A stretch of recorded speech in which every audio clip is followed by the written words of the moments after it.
નમસ્કાર, ન્યૂઝ બુલેટિનમાં આપનું સ્વાગત છે। હું છું પંકજ શર્મા। શરૂઆત મહત્વપૂર્ણ ખબરથી। નવરાત્રી માટે સીએમ ભૂપેન્દ્ર પટેલે મહત્વનો નિર્ણય લીધો છે। નવરાત્રીમાં વેપારીઓ મોડા સુધી કરી શકે છે વેપાર। ખેલૈયાઓ પણ મોડી રાત સુધી રમી શકે છે ગરબા। આયોજકોને સુચારુ આયોજન કરવા માટે અપીલ પણ કરવામાં આવેલી છે। પોલીસ વિભાગને પણ વિશેષ ધ્યાન રાખવાની સૂચના આપવામાં આવી છે। આપણે સૌ જાણીએ છીએ કે નવરાત્રીમાં મોડે સુધી ગરબા રમાતા હોય છે, ત્યારે વેપારીઓ પોતાના વેપાર ધંધા મોડે સુધી ખુલ્લા રાખી શકે તેના માટે પરમિશન જે છે એ આપવામાં આવી છે, પરંતુ ખેલૈયાઓ પણ મોડી રાત સુધી રમી શકે છે ગરબા। જે પણ આયોજક છે તેમણે સુચારુ આયોજન કરવાનું રહેશે। પોલીસ વિભાગને પણ આ અંગે વિશેષ ધ્યાન રાખવાની સૂચના આપવામાં આવી છે।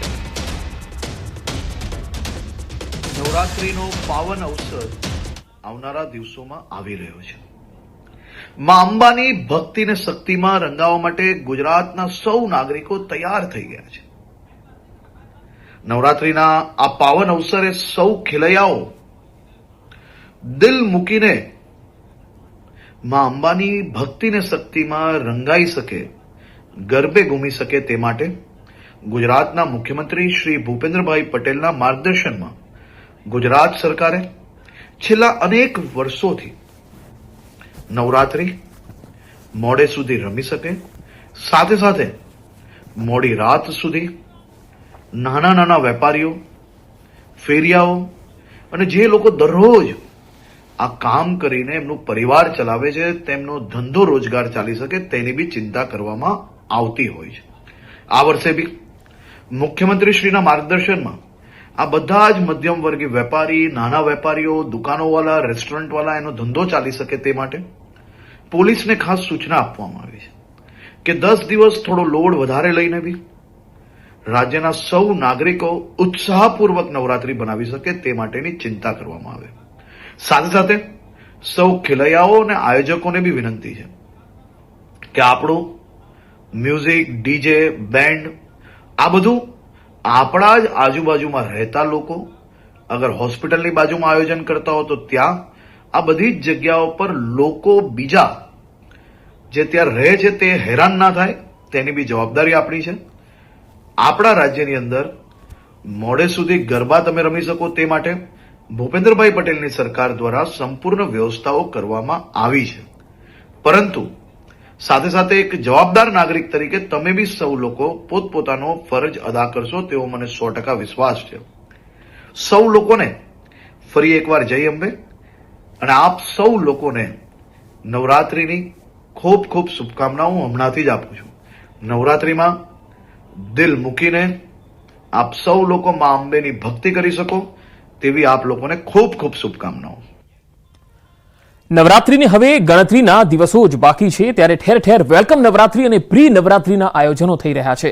સુરતમાં પણ આવો જ એક પ્રી નવરાત્રીનો કાર્યક્રમ યોજાયો, જેમાં ગરબા ખેલૈયાઓએ હાથમાં દાંડિયા નહીં પરંતુ બેનર લઈને ગરબે ઘૂમ્યા। આ બેનર પર ડ્રગ્સને લઈને જાગૃતિ આવે તેવા લખાણો લખાયા હતા। આ અનોખા ગરબાને લઈ ખેલૈયાઓએ જણાવ્યું હતું, યુવાધનમાં ડ્રગ્સનું દૂષણ દૂર થાય તેવો અમારો પ્રયાસ છે।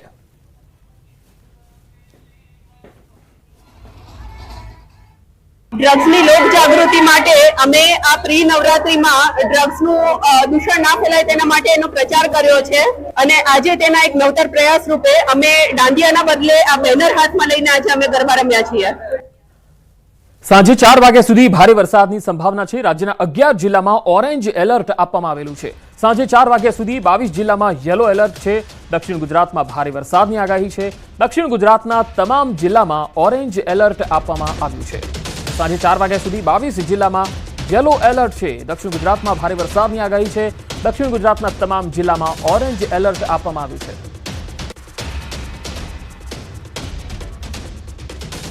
રાજ્યમાં ગઈકાલથી જ જબરજસ્ત વરસાદ પડી રહ્યો છે। સૌરાષ્ટ્ર અને દક્ષિણ ગુજરાતમાં પણ અનેક સ્થળોએ વરસાદ પડ્યો છે। અમદાવાદ અને મધ્ય ગુજરાતના આણંદ ખેડામાં પણ વરસાદ નોંધાયો છે, ત્યારે હાલ આજે સાંજે 4 વાગ્યા સુધી પણ ભારે વરસાદની આગાહી છે। દક્ષિણ ગુજરાતના તમામ જિલ્લામાં ધોધમાર વરસાદની આગાહી છે, તો સૌરાષ્ટ્રના પણ ગીર સોમનાથ, અમરેલી, ભાવનગર સહિતના પંથકમાં ધોધમાર વરસાદ આજે પડી શકે છે।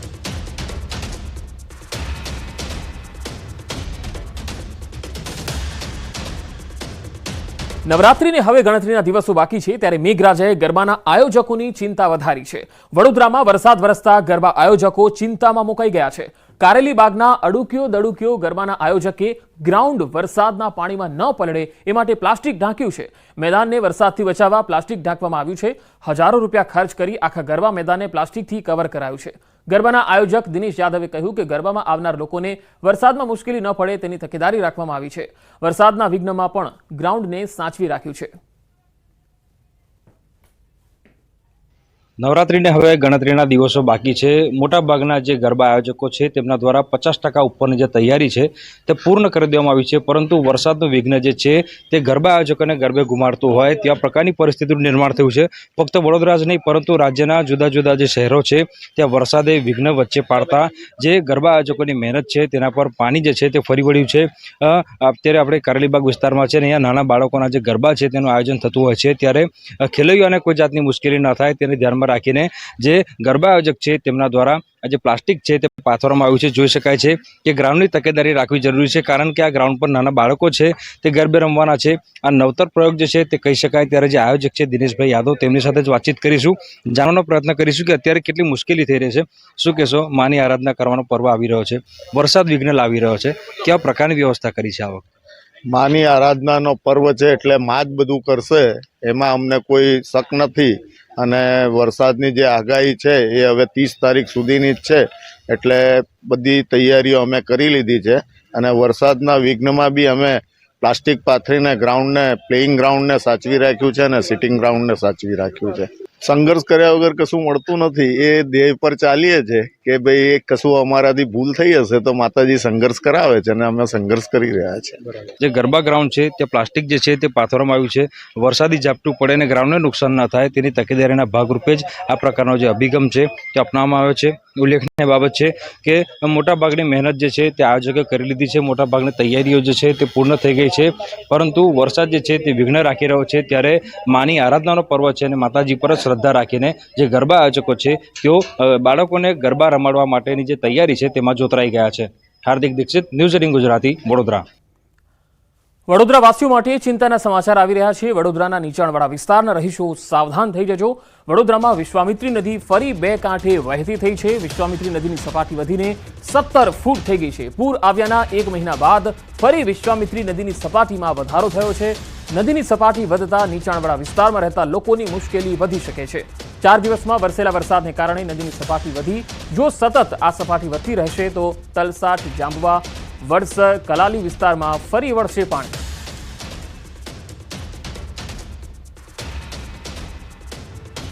જો તમે વડોદરા શહેરના વડસર, તલસટ, જાંબુવા સહિતના જે વિસ્તારમાં રહો છો તો તમારે ચેતી જવાની જરૂર છે, કારણ કે જે વિશ્વામિત્રી નદીની જળ સપાટી છે તેનું સ્તર છે તે સતત વધી રહ્યું છે. ઉલ્લેખનીય બાબત છે કે ઉપરવાસમાં સતત વરસાદ વધી રહ્યો છે. તો બીજી વડોદરા શહેરની વાત કરીએ તો વડોદરા શહેરમાં પણ છેલ્લા 3-4 દિવસથી વરસાદી માહોલ જે છે તે જોવા મળી રહ્યો છે, જેની સીધી અસર જે છે તે વડોદરા શહેરના મધ્યમાંથી પસાર થતી વિશ્વામિત્રી નદી છે તેના પર જોવા મળી રહી છે. આ ભયાનક દ્રશ્યો જે છે તે પૂર હતું એ પૂરની યાદ તાજા કરી દે તેવા પ્રકારના દ્રશ્યો છે, કારણ કે વિશ્વામિત્રી નદી જે છે તે અત્યારે 17 ફૂટે પહોંચી ગઈ છે અને એવું કહેવાય છે કે લગભગ આ નદી જે છે તે 20 ફૂટે પહોંચે ત્યારે વડસર, જાંબુવા, તલસટ સહિતના જે જુદા જુદા વિસ્તાર છે, કલાલી ગામ છે, ત્યાં સુધી જે નદીના પાણી છે તે ફરી વળતા હોય છે. ત્યારે આ નીચાણવાળા વિસ્તારમાં રહેતા લોકો છે તેમને ચેતી જવાની જરૂર છે. જે જળસ્તર છે તે સતત વધી રહ્યું છે. ફરી તમે આ દ્રશ્યો જે જોઈ રહ્યા છો કે કઈ હદે વિશ્વામિત્રી નદી જે છે તે ફરી એક વખત પોતાનું રૌદ્ર સ્વરૂપ છે તે ધારણ કરી રહી છે. ઉલ્લેખનીય બાબત છે કે વાઘોડિયામાં પણ જે દેવ નદી છે તેની આવકમાં વધારો થયો છે, પાણીની આવકમાં વધારો થયો છે અને દેવ નદી જે છે તે અત્યારે 2 કાંઠે વહેતી થઈ છે. એટલે વડોદરા શહેરની સાથે સાથે જિલ્લામાં પણ જે નીચાણવાળા વિસ્તારમાં રહેતા લોકો છે, કેટલાક ગામડાના લોકો છે, તેમના માટે ફરી એક વખત પૂરની પરિસ્થિતિનું નિર્માણ થાય તેવી જે ભીતિ છે તે સેવાઈ રહી છે. ઉપરવાસમાં વરસાદ તો વરસી જ રહ્યો છે, પરંતુ વડોદરા શહેરમાં આજે પણ જે વરસાદી માહોલ છે તે જોવા મળી રહ્યો છે. હાર્દિક દીક્ષિત, ન્યૂઝ 18 ગુજરાતી, વડોદરા. વડોદરામાં ભાજપના સિનિયર કોર્પોરેટર અજીત દધીચે ફેસબુક લાઈવ કરીને બળાપો ઠાલવ્યો. ભાજપના કોર્પોરેટરને 9 વર્ષ બાદ માલુમ પડ્યું કે હાઈવેનું પાણી શહેરમાં આવે છે. હાઈવે પરની કુદરતી વરસાદી કાંસનું પુરાણ થતા પાણી શહેરના પૂર્વ વિસ્તારમાં પ્રવેશતું હોવાનો આક્ષેપ તેમણે કર્યો. બીજી તરફ પાલિકાના મેયર અને ચેરમેનના અજીત દધીચ હરીફ હોવાથી બળાપો ઠાલવતા હોવાની પણ ચર્ચાએ વેગ પકડ્યું છે. આ વિસ્તારની અંદર દર વખતે રસ્તે પાણી આવે ધ્યાન દોરાઈએ છીએ. એવું પણ કીધું છે કે વિશ્વામિત્રી સિવાય પણ અમને હાઈવેનો પાણીથી અમે લોકો હેરાન થઈએ છીએ. અમારા વિસ્તારની જે વરસાદી કાંસો છે તેના પર દબાણો થઈ ગયા છે. ભાંડવાળાની જે વરસાદી કાંસ છે એનું પણ જોઈ અને નિયમાનુસાર જે કોઈ ગેરકાયદેસર છે એનું પણ સર્વે કરવામાં આવે. ભાંડવાળાથી જે વરસાદી કાંસનું પટ છે એ સંજયનગર સુધી આવે તો સંજયનગરમાં અત્યારે જે કન્સ્ટ્રક્શન કરે છે માટી પુરાણ થઈ ગયું છે. ટેન્ડરની અંદર સંજયનગરના ટેન્ડરની અંદર વરસાદી કાંસ બતાવી છે પણ એનું માપ નથી બતાવ્યું. જૂનાગઢના ઘેડ પંથકમાં ફરી એકવાર પૂર આવ્યું છે. બામણાસા ગામમાં પૂરના પાણી ફરી વળ્યા. ઓઝત નદીના પાણીથી જળબંબાકારની સ્થિતિ જોવા મળી છે. ખેતરમાં નદીનો ધસમસતો પ્રવાહ જોવા મળી રહ્યો છે અને આ પાણી જ્યાં જાય છે એ નદી નહીં ખેતરોમાં જઈ રહ્યું છે અને ખેતરો જે છે એ તરબોળ થઈ રહ્યા છે. આ તસવીરો જુઓ. ઓઝત નદીના પાણી છે એ અહીંયા ફરી વળ્યા છે. તેનો પ્રવાહ તમે જોઈ શકો છો કે આ નદી નહીં ખેતર છે અને ખેતરોમાં આ પ્રકારના પાણીના દ્રશ્યો જોવા મળી રહ્યા છે. ઘેડ પંથકમાં ફરી એકવાર પૂર આવ્યું છે. તમે જુઓ, ગઈકાલે જૂનાગઢના તમામ તાલુકાઓમાં ધોધમાર વરસાદ હતો અને કેટલાક તાલુકામાં તો 5 થી 7 ઇંચ જેટલો વરસાદ નોંધાયો હતો અને તેના કારણે જૂનાગઢનો જે ઘેડ પંથક છે તે જળબંબાકાર બન્યો છે અને આ પાણી જે છે ઓઝત નદીના પાણી છે એ આસપાસના ખેતરોમાં ફરી વળ્યા છે. પોરબંદરનો કેટલોક વિસ્તાર, રાણાવાવનો કેટલોક વિસ્તાર અને જૂનાગઢનો પણ ઘેડ પંથક છે એમાં પાણીનું સામ્રાજ્ય છે. ઉપરવાસમાં સતત વરસાદને પગલે સુરતના વિયરકમ કોઝવે સતત ઓવરફ્લો થઈ રહ્યો છે. હાલ પણ કોઝવે પાણીમાં સંપૂર્ણ ગરકાવ છે. કોઝવેની ભયજનક સપાટી સવારે 10 વાગ્યા સુધીમાં 8.27 મીટર હતી. કોઝવેની ભયજનક સપાટી 6 મીટર છે અને હાલ 2.5 મીટર ઉપર ઓવરફ્લો થઈ રહ્યો છે. આ તરફ ઉપરવાસમાં પડેલા વરસાદને પગલે ઉકાઈ ડેમમાં પાણીની આવક થઈ રહી છે. ડેમની ભયજનક સપાટી 345 ફૂટ છે અને હાલ ડેમની જળ સપાટી 344.21 ફૂટ છે. હવામાન વિભાગની આગાહી વચ્ચે છેલ્લા 24 કલાકથી જે રીતે સુરત સહિત ઉપરવાસમાં પડી રહેલા વરસાદને લઈ ઉકાઈ ડેમમાં સતત પાણીની આવક થઈ રહી છે. હાલ ઉકાઈ ડેમની સપાટી 344 ફૂટ પહોંચી છે, જ્યારે 345 ફૂટ ઉકાઈ ડેમની ભયજનક સપાટી છે. રૂલ લેવલ મેન્ટેન કરવા માટે ઉકાઈ ડેમમાં આવી રહેલું પાણી સુરતની તાપી નદીમાં છોડવામાં આવી રહ્યું છે. ત્યારે બીજી બાજુ ઉકાઈ ડેમથી સુરત વચ્ચેના 80 કિલોમીટરના કેચમેન્ટ વિસ્તારમાં પડેલા વરસાદનું પાણી પણ તાપી નદીમાં આવતા હાલ તાપી નદીમાં 1.45 લાખ ક્યુસેક પાણીની આવક થતાં ફરી એક વખત તાપી નદી બંને કાંઠે વહેતી જોવા મળી રહી છે. તાપી નદીનું રુદ્ર સ્વરૂપ સાથે સૌંદર્ય સ્વરૂપ પણ જોવા મળી રહ્યું છે. ત્યારે ઉકાઈ માંથી છોડેલા પાણીને લઈને સુરતના રાંદેર અને કતારગામને જોડતો વિયરકમ કોઝવે ફરી એક વખત પાણીમાં ગરકાવ થવા પામ્યો છે. જો કે વિયરકમ કોઝવેની 6 મીટર ભયજનક સપાટીની વચ્ચે અત્યારે વિયરકમ કોઝવે 8 મીટર ઉપર વહી રહ્યો છે, એટલે કે પોતાની ભયજનક સપાટીથી 2 મીટર ઉપર વહી રહ્યો છે. જો કે ઉકાઈ ડેમથી સુરત વચ્ચેના તાપી નદીના પટમાં આવેલા કેટલાક ગામોને એલર્ટ કરવામાં આવ્યા છે. સુરતમાં ચિંતાનો વાત નથી, પણ જે રીતે વરસાદ વરસી રહ્યો છે ચોક્કસ ફરી એક વખત તાપી નદી બંને કાંઠે વહેતી જોવા મળી રહી છે. કેમેરામેન ભરત બ્રહ્મભટ્ટ સાથે કીર્તેશ પટેલ, ન્યૂઝ 18 ગુજરાતી, સુરત. સુરત સહિત દક્ષિણ ગુજરાતમાં ભારે વરસાદની આગાહી છે. કોઝવે ઓવરટેપિંગને કારણે 7 રસ્તાઓ બંધ છે, તો જેમાં માંડવીના 6 અને માંગરોળના 1 રસ્તાનો સમાવેશ થાય છે. સૌથી વધુ વરસાદ ઉમરપાડામાં નોંધાયો તો સુરતમાં સરેરાશ 11.2 મિલીમીટર સુધીનો વરસાદ નોંધાયો છે, જ્યારે ઉપરવાસમાંથી પાણીની સતત આવક થઈ રહી છે. ઉકાઈની સપાટી 344.13 ફૂટે પહોંચી ગઈ છે. ઉકાઈમાં 79,000 ક્યુસેક પાણીની આવક નોંધાઈ, જ્યારે 15,000 ક્યુસેક પાણી તાપીમાં છોડાઈ રહ્યું છે. હાલ કોઝવેની સપાટી 8.29 મીટરે પહોંચી છે. સમગ્ર જિલ્લાના વહીવટ તંત્રને એલર્ટ કર્યું છે અને સાવધાનીના પગલાં લેવા માટે તમામ અધિકારીઓને જણાવવામાં આવેલ છે. નીચાણવાળા વિસ્તારો પર કઈ રીતે હાલ નજર રાખવામાં આવી છે? નીચાણવાળા વિસ્તારો માટે પણ તંત્રને આપણે એલર્ટ કર્યું છે કે જેથી નીચાણવાળા વિસ્તારો કે જે પાણી ભરાવાની શક્યતા હોય, નદી નાળાના કિનારે વસતા લોકો હોય, એ લોકો નદી નાળા કિનારે ન જાય અને સલામત સ્થળે પોતે રહે એવી સૂચના આપવામાં આવેલ છે. ગોંડલ સ્ટેટના નામે ફરજી રાજા ફરતા હોવાની વાત સામે આવી છે. ગોંડલના અસલી યુવરાજના ધ્યાને વાત આવતા ખુલાસો કર્યો. યુવરાજના પ્રતિનિધિ તરીકે રાજેન્દ્રસિંહ જાડેજાનો ખુલાસો કર્યો. ગોતા ક્ષત્રિય સંમેલનમાં ગોંડલ સ્ટેટના નામે નકલી યુવરાજ હાજર હતા. ગોંડલ સ્ટેટના પ્રતિનિધિએ કહ્યું કે કોઈ સંમેલનમાં કે કાર્યક્રમમાં અસલી ગોંડલ સ્ટેટ હાજર રહ્યા નથી. 9 પેઢીથી છૂટા પડેલા યજુવેન્દ્રસિંહે પોતાને યુવરાજ ગણાવે છે. ગોંડલ સ્ટેટના મહારાજ હિમાંશુસિંહજી એકમાત્ર અસલી રાજા છે. તો અહીં ગોંડલના અસલી યુવરાજના વાતમાં ધ્યાન આવી છે કે આ કોઈ વ્યક્તિ જે છે કે જે ગોંડલના સ્ટેટના રાજવી તરીકે હાજરી આપે છે, સમારોહમાં જાય છે, ત્યારે ગોતા ક્ષત્રિય સંમેલનમાં નકલી યુવરાજ હાજર હતા કે કેમ તેને લઈને સવાલ ઉઠી રહ્યા છે. ગોતામાં મળેલા સંમેલનમાં આ વિવાદ ઊભો થયો છે, કારણ કે જે અસલી જે રાજવી છે તેમણે આ વાત મૂકી છે કે અત્યાર સુધી ગોંડલ સ્ટેટના રાજવી કોઈ સમારોહમાં હાજર નથી થયા, તો પછી આ સમારોહમાં ગોંડલ સ્ટેટના રાજવી તરીકે હાજરી કોણે આપી? મહારાજા હિમાંશુસિંહજી સાહેબ છે અને આ બધી જ બાબતો સાથે અમને કોઈ લેવા દેવા નથી. પણ યદુવેન્દ્રસિંહ જે જગ્યાએ ફરજી રાજા કે જે કંઈ શબ્દો એમને આવતા હોય કે ભાઈ ગોંડલ ફરજી ગોંડલ સ્ટેટ કે, તો આ બાબતમાં હું સ્પષ્ટતા કરું છું કે આમાં ગોંડલ મહારાજા સાહેબ કોઈ જગ્યાએ નથી અને યદુવેન્દ્રસિંહજી કોઈ ગોંડલ સ્ટેટ નથી. અને ખાસ કરીને કોઈ પણ વ્યક્તિને યુવરાજ સાહેબ તરીકે ક્યાંય ખોળે લીધેલા નથી.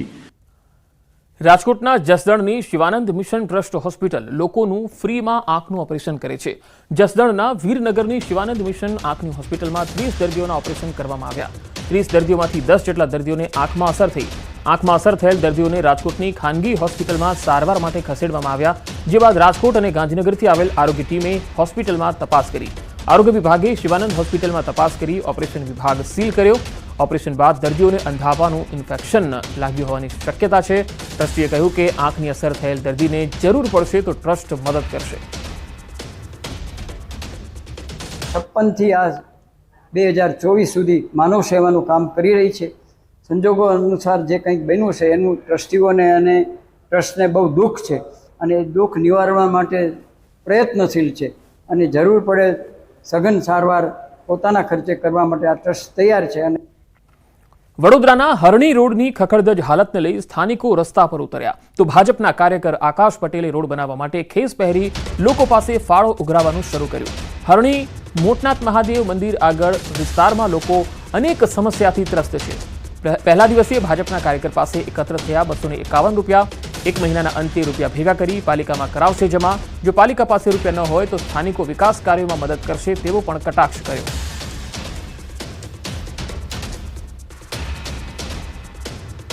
બોટાદના બરવાડા તાલુકાના એક ઉદ્યોગપતિ ગરીબ પરિવારની મહિલાઓને ધાર્મિક યાત્રા કરાવી પુણ્યનું ભાથું બાંધી રહ્યા છે. નવા નાવડાના ઓધવજીભાઈ મોણપરા છેલ્લા 15 વર્ષથી ગામના લોકોને વિનામૂલ્યે યાત્રા કરાવી રહ્યા છે. ગામમાં આર્થિક નબળા પરિવારની મહિલાઓ અને વિધવા બહેનો માટે આ પ્રકારની યાત્રાનું આયોજન કરાય છે. દર 3 વર્ષે આ પ્રકારની યાત્રાના આયોજનમાં અત્યાર સુધી 600 જેટલા લોકોએ લાભ લીધો છે. જેમાં નાવડા ગામથી નીકળીને યાત્રા પરત આવે તેનો તમામ ખર્ચ અને આયોજન દાતા તરફથી હોય છે. આ વર્ષે પણ યાત્રાનું આયોજન છે. યાત્રાના પ્રસ્થાન પહેલા ઓધવજીભાઈએ તમામ લોકોને ફૂલ આપીને શુભેચ્છા પાઠવી. ધાર્મિક યાત્રાને લઈ ગામમાં ઉત્સવ જેવો માહોલ છે. આ સમયે બરવાડાના પ્રાંત અધિકારી અને તાલુકા વિકાસ અધિકારી પણ હાજર રહ્યા. જાત્રામાં તો અમારે અયોધ્યા, કાશી, છપૈયા અને વારાણસી અને ઈથી પછી બીજે જ્યાં વધારાનો સમય હોય ને લઈ જશે. 1 રૂપિયો અમારો ખર્ચો નહીં, ટોટલી સાહેબ દાદા આપવાના છે. ઈચ્છા તો બહુ આમ સુવર્ણ એવી મજા આવતી. કીધું ના વાત કરતા હતા કે અમારે જવાનું ઉમંગથી હોંશથી બધાને એમ. અહીંથી જે પ્રવાસમાં લઈ જાય છે તો કોઈ પણ સમાજના એક જ્ઞાતિવાદ હોતો નથી અને નાનામાં નાનો માણસ હોય તો એમને તમામ અહીંથી નાવડેથી ઉપડે તો પરત આવે ત્યાં સુધીની તમામ સુવિધા વધુ તરફથી મળે છે. અને જે ગામની અંદર નાનામાં નાનો માણસ હોય તો પણ એ યાત્રા ન કરીએ કે એને અયોધ્યા છે કે કાશી છે કે ગમે ત્યાં જે પ્રવાસમાં જવું હોય તો એ નાના માણસને આનો લાભ મળે તો એ પણ અતિ ઉત્સાહી હોય છે. બધા વિધવા બહેનો માટે આયોજન કરવામાં આવે છે કે ગામમાં કોઈ જ્ઞાતિવાદ નહીં, ગમે એ જ્ઞાતિને આવી શકે અને જાહેરાત કરી દેવાની. જેને આવવું હોય એને અમારી પાસે નામ લખાવી જાય અને આધાર કાર્ડ આપી જાય. એ રીતે અમારી વિધવા બહેનો માટેની જ આવી વ્યવસ્થા છે. હા, 168 લોકો જોડાણેલા છે આ યાત્રામાં અને અમે અહીંથી જવાના છે પ્રયાગરાજથી અયોધ્યા, અયોધ્યાથી સપૈયા, સપૈયાથી કાશી અને ચિત્રકૂટ. અલગ અલગ રાજ્યોની પોલીસ દ્વારા સુરતના 50 જેટલા ડાયમંડ વેપારીઓના બેંક ખાતા ફ્રીઝ કરાયા છે. 500 કરોડની રકમ બેંક ખાતામાં ફ્રીઝ થતા વેપારીઓ ચિંતામાં મુકાઈ ગયા. સમગ્ર મામલાને લઈ કેન્દ્રીય કેબિનેટ મંત્રી CR પાટીલને રજૂઆત થઈ છે. બીજી તરફ વિવિધ રાજ્યોની પોલીસ દ્વારા સત્તાનો દુરુપયોગ કરાતો હોવાનો પણ આક્ષેપ થયો છે. બેંક એકાઉન્ટ અનફ્રીઝ કરવા માટે 10 થી 20% કમિશનની માંગણી કરાઈ રહી છે. દિનેશભાઈ, 500 કરોડ રૂપિયા સીઝ કર્યા છે, પોલીસ કમિશન માંગતી હોય તેવી બી ફરિયાદો છે. મુંબઈના એક જ પોલીસ સ્ટેશનની અંદર 29 ખાતાઓ સીઝ કરીને 300 કરોડ રૂપિયા સીઝ કરવામાં આવ્યા છે. આવી 2 વર્ષ પહેલાં પણ ઘટના બની હતી.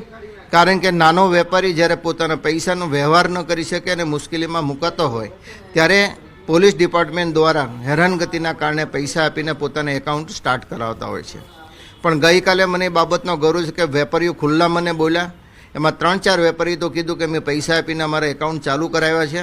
બાકીની પરિસ્થિતિ ખરાબ હોય આપી પણ ન શકે, કારણ કે કોઈના એકાઉન્ટમાં ધારો કે 25 કરોડ રૂપિયા છે તો 15 થી 20% કમિશન માગે છે, એ 25 કરોડ ઉપર, એટલે ક્યાં રકમ જાય? નાનો વેપારી દિવાળીમાં પરેશાન થઈ જાય અને ખાલી ખુલ્લા મને એ લોકોએ રજૂઆત પણ કરી છે અને આજે લેખિતમાં પણ રજૂઆત આપવાના છે. તો આ રીતના એક સારા ઉદ્દેશ સાથે કાયદો બનાવવામાં આવ્યો છે, પરંતુ ભારત સરકાર દ્વારા બનાવેલા કાયદાનો અત્યારે જે લોકો ભ્રષ્ટાચારને નાબૂદ કરવા માટે ડિપાર્ટમેન્ટ છે એ જ લોકો આવા ખોટા કેસો ઊભો કરીને ભ્રષ્ટાચાર કરી રહ્યા હોય ચોક્કસ આ વેપારીઓના માધ્યમથી કાલે અમને જાણવા મળ્યું ત્યારે ખૂબ દુઃખ પણ લાગ્યું. અને આ બાબતે 2 વર્ષ પહેલાં જ્યારે ઘટના બની, ગુજરાત રાજ્યના ગૃહ રાજ્યમંત્રી શ્રી હર્ષભાઈ સંઘવીએ ખૂબ પોઝિટિવ રીતે લઈને તાત્કાલિક 15 દિવસની અંદર આનો નિવાડો લાવી દીધેલો.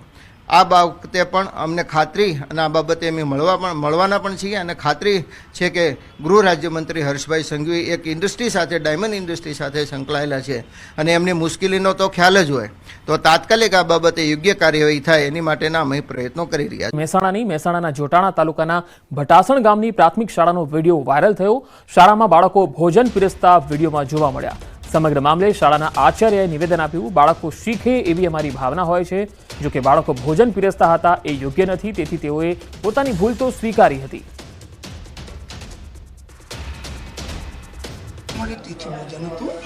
બરાબર, એમાં બાળકો જમ્યા હતા અને જે તિથિ ભોજન જે આપ્યું હતું, જે સ્વતસ્થ અંબાલાલ હિંગદાસ પટેલ પરિવારના એના કુટુંબી હતા, બરાબર, એ જમતા હતા. અમારી ભાવના એવી નહોતી બાળકો પીરસતા હતા કે એનામાં મજૂરી કરાવી, પરંતુ એક કૌશલ્યનો વિકાસ થાય એ અમારી ભાવના હતી કે બાળક કંઈક શીખે. બનાસકાંઠાની દાંતીવાડા તાલુકાની પ્રાથમિક શાળાના એક શિક્ષક સામે વિદ્યાર્થીને મારવાનો આક્ષેપ થયો. ધોરણ 8ના વિદ્યાર્થીને શિક્ષકે માર્યો હતો.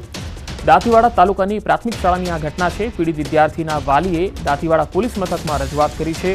1 વર્ષ પહેલા પણ અશોક ચૌધરી નામના શિક્ષકે માર્યો હતો, જે બાદ માફી પણ માંગી હતી.